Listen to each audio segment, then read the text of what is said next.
अस्सलाम वालेकुम and welcome to my YouTube channel. उम्मीद है आप लोग खैरियत से होंगे। आज हम आपके साथ एक इंतहाई अहम मौजू पर बात करने के लिए हाजिर हुए हैं। आपने अपने माशरे के अंदर देखा होगा कि हमारे यहाँ अगर किसी चीज़ की सबसे ज़्यादा अवेयरनेस है तो वो क्या है।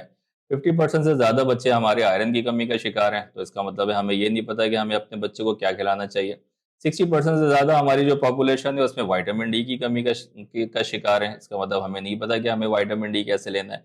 एक बड़ी पॉपुलेशन हमारी ऐसी है जो स्कूल से दूर है, तो इसका मतलब हमें ये नहीं पता कि एजुकेशन की कितनी अहमियत है। लेकिन एक बात जो आप एग्री करेंगे इस बात पे कि सबसे ज़्यादा अवेयरनेस अगर किसी चीज़ के बारे में हमारे यहाँ है, तो वो है गिरने के बाद, चोट लगने के बाद एटीएस के इंजेक्शन की।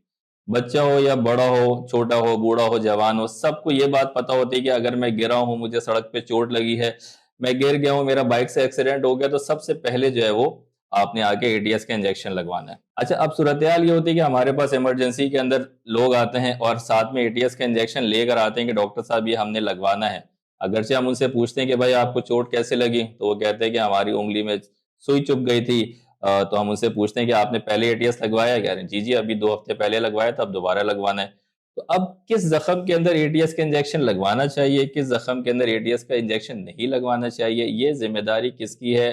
तो ये फैसला डॉक्टर को करना चाहिए या नहीं करना चाहिए, इस बारे में हम आपसे बात करेंगे आज की इस वीडियो के अंदर।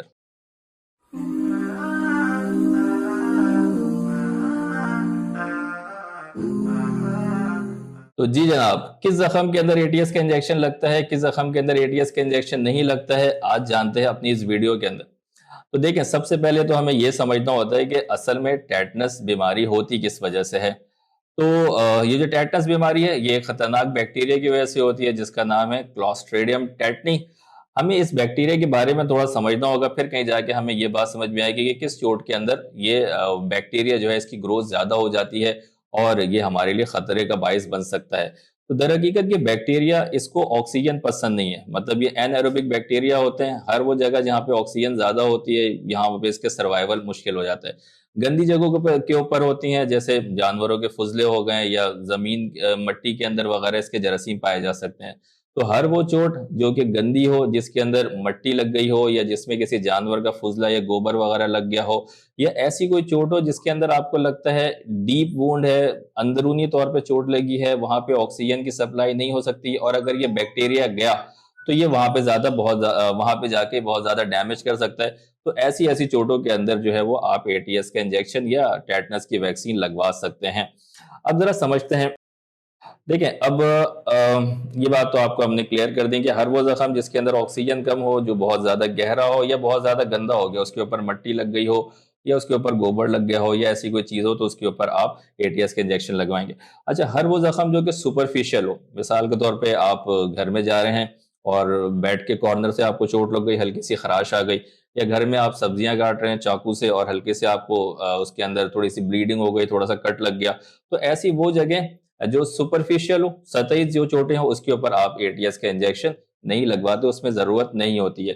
दूसरी बात, अगर वो चोट साफ है, मिसाल के तौर पे आपने अभी सर्जिकल ब्लेड आपने लिया है, आप उसके साथ कुछ कर रहे हैं, खेल रहे हैं, या ऐसी कोई पेन है जिसके साथ अभी आपने देखा है बिल्कुल फ्रेश है, वो जंग आलूद नहीं है, और आप उसके साथ कुछ कर रहे हैं और वो आपकी उंगली में चुभ गई, तो ऐसी भी चीजों के लिए फिर एटीएस के इंजेक्शन की जरूरत नहीं होती है।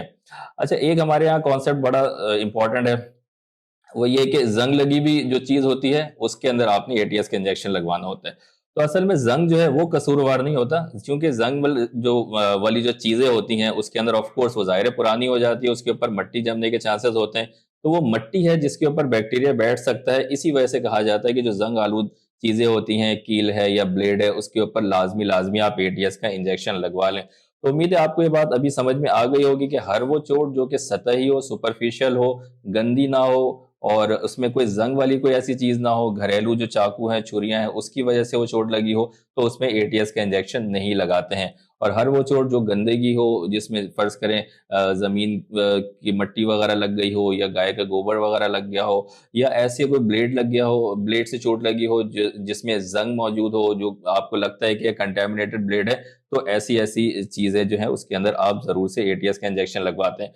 एक और चीज ये होती है कि अगर किसी जानवर ने आपको काट लिया है, मिसाल के तौर पे बिल्ली ने काट लिया है, कुत्ते ने काट लिया है, या बाज दफा चूहे ने काट लिया, तो उसकी सूरत में भी एटीएस का इंजेक्शन लगवाया जाता है। तो अब दो बातें बहुत इंपॉर्टेंट होती हैं एटीएस के इंजेक्शन के हवाले से या टेटनस की वैक्सीन के हवाले से, और मैं आपको ज़ाती तौर पर रिकमेंड करूंगा कि आप ये जिम्मेदारी अपने डॉक्टर के ऊपर छोड़ दें। वो ये क्या फैसला करते हैं कि आया एटीएस का इंजेक्शन या टेटनस का इंजेक्शन लगना चाहिए या नहीं लगना चाहिए। दो बातें बहुत इंपॉर्टेंट होती हैं, एक तो ये कि किस किस्म की चोट लगी है, किस तरह से चोट लगी है, और दूसरा ये कि आपका वैक्सीन का स्टेटस क्या है, आया आपको पहले वैक्सीन लग चुकी है या नहीं लग चुकी है। तो अगर चोट गहरी है, जंग आलूद किसी चीज से लगी है, या जनाब उसमें गंदगी लग गई है या मट्टी लग गई है, या वो बहुत गहरी चोट है, या जल गई है, या किसी जानवर ने काटा है, तो ऐसी तमाम सूरतों के अंदर एटीएस का इंजेक्शन लगाया जाता है। बसूरत दीगर अगर हल्की चोट लगी है, खराश हो गई है, किसी साफ सुथरे चाकू या छुरी से चोट लग गई है, तो ऐसी सूरत के अंदर एटीएस के इंजेक्शन की जरूरत नहीं होती है। तो उम्मीद है आपको ये वीडियो अच्छी लगी होगी। ऐसी वीडियो देखने के लिए हमारे चैनल को लाइक करें, सब्सक्राइब करें, और कमेंट बॉक्स पे अपनी राय से आज जरूर से आगाह करें। अस्सलाम वालेकुम व रहमतुल्लाह।